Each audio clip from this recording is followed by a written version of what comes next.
Hi అండి, welcome to గాయత్నస్ kitchen. ఇవాళ recipe వామాకు పెరుగు పచ్చడి అండి. వామాకు ముఖ్యంగా వామాకు అంటే జీర్ణానికి చాలా మంచిది. అలాగే వామాకు అంటే ఇలా ఉంటుందండి, తెలియని వారి కోసం చూపిస్తున్నాను. మనకు చాలా కొంచెం ప్లేస్లో పెట్టుకున్నా కూడా వాటర్ ఏమి ఎక్కువ అవసరం లేదు, బాగా బతికిపోతుందండి చెట్టు కూడా. ఈ వామాకు పచ్చడి ఫ్రెష్గా ఉంటే గడ్డ పెరుగుతో చేసుకుంటే బాగుంటుంది. అలాగే వామాకు కపానికి కూడా చాలా మంచిదండి. ఇలా చూపిస్తున్న విధంగా ఫ్రెష్గా చేసుకున్న పెరుగుని తీసేసుకొని ఎండుమిరపకాయ వేసుకున్నట్లయితే పెరుగు గట్టిగా పేరుతుంది, అందువల్ల వేసుకున్నాను.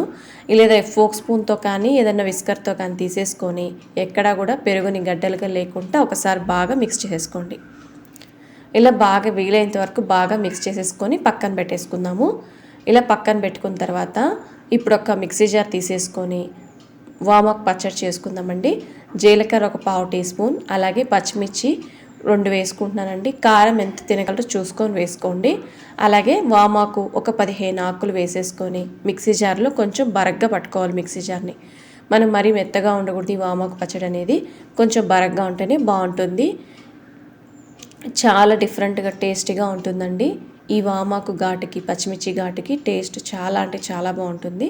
ఒక చిన్న కడాయి పెట్టేసుకొని ఇందులో 1 టీ స్పూన్ ఆయిల్, ఆవాలు ఒక 1/2 టీ స్పూన్, అలాగే జీలకర్ర మరొక 1/2 టీ స్పూన్, ఇందులోనే మినపప్పు కూడా ఒక 1/2 టీ స్పూన్ వేసేసుకొని పోపు దినుసులన్నీ బాగా చిటపట్లాడేంత వరకు వేయించుకోవాలి. ఇలా బాగా చిటపట్లాడుతూ వేగుతున్నప్పుడే ఎండుమిర్చి కూడా 1-2 వేసేసుకుందాం. వేసుకొని ఫ్రెష్గా ఉండే కరివేపాకు మరొక రెమ్మ వేసేసుకుందాము. వేసుకొని బాగా మిక్స్ చేసేసుకుందాము.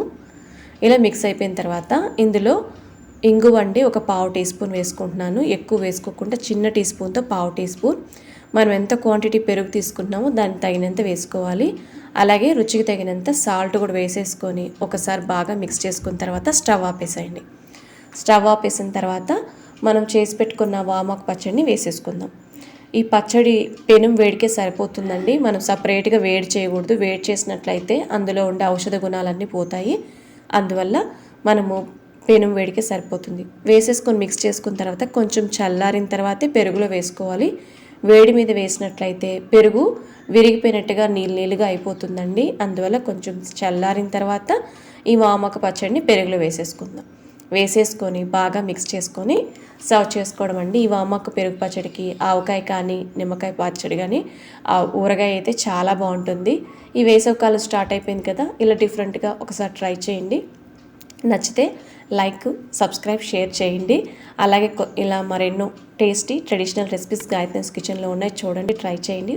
బాయ్ అండి, థ్యాంక్స్ ఫర్ వాచింగ్. మరో ఇంట్రెస్టింగ్ రెసిపీతో మళ్ళీ కలుద్దాం. Thanks for watching.